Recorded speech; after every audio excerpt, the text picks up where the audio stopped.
stories. Well, there's several, actually 9 flying saucers, flying discs that are out there of extraterrestrial origin.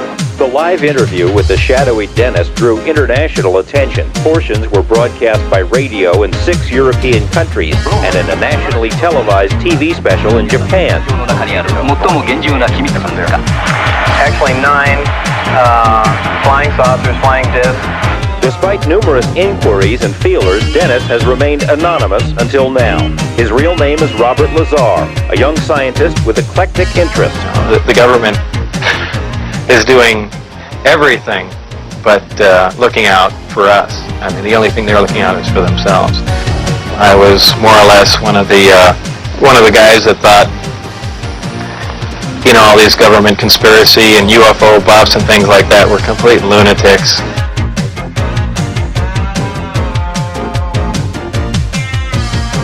And as opposed to what we're used to, for instance, a plane, once it's in the air, we envision thrust or some force coming out the back of it to push it forward. The crafts work completely opposite of that. What they do is once they're hovering in the air, they'll swing the gravity, 2 remaining gravity generators up in front of them and create a distortion, essentially a downhill, and the craft rolls downhill for infinity. It's always chasing a little distortion.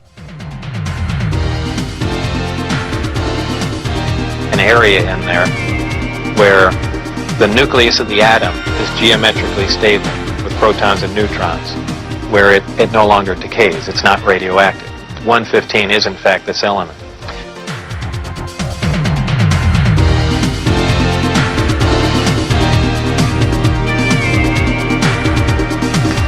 It probably occurs naturally some other places, maybe other star systems. You know, some people not familiar with science or chemistry say, well, that's ridiculous, all the elements occur on Earth, you know. But that's not true. There are elements on the periodic chart that aren't found on Earth.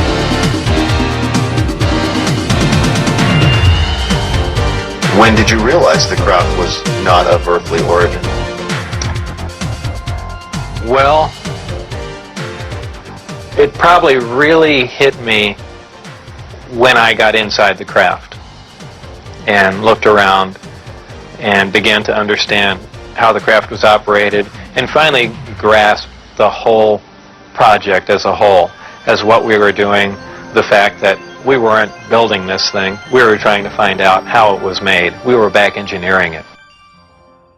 And I just stood there because I thought the guy was going to be alongside of me and just shoot me. I had nothing to do. I was essentially paralyzed. There's an emotional disturbance nature, really much more than the criminal nature. I am reading everything here, and if I agree with, in spite of what you say, Mr. Lukens, I think that it is a substantial penalty that he has in fact been convicted of a felony.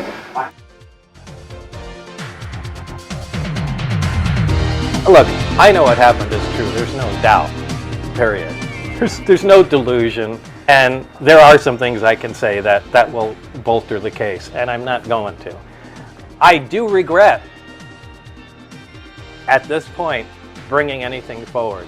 Look, you know, and 25 years goes by, you get a little older, and your priorities change. And, you know, what they told me is, this is a security matter, and really, what's the public going to do without this? You know how reactionary they are? There's a bunch of different reasons this is being kept quiet. Nothing that they bother telling me, but the bottom line is they're right. The bulk of the people are complete morons. And I'm sorry, maybe they are right. In a day I don't get emails, and you know, I try and get this across to them. Look, I don't even want to talk about it anymore. You know, well, I don't believe the story. Great, pass it around. You know, I really don't want you to, because it makes life difficult for me. I'm trying to do serious research. I've got contract with governments and other companies for R&D work, and aside from, you know, other scientific interests, and I want this divorced. I blew off movie scripts. I blew off all kinds of stuff because they couldn't stick to facts. That alone is something amazing. Look, that can change everything we know today. Just having a machine to produce artificial gravity. Because look at what that does. We know gravity, space, and time are all tied together. There are your shields, like on Star Trek, that deflect micrometeorites. There is your protection from radiation without heavy shielding. There is something that, with an intense enough focused field, you can actually bend space. And there is something that can actually alter the flow of time. I mean, that's the missing piece of pie.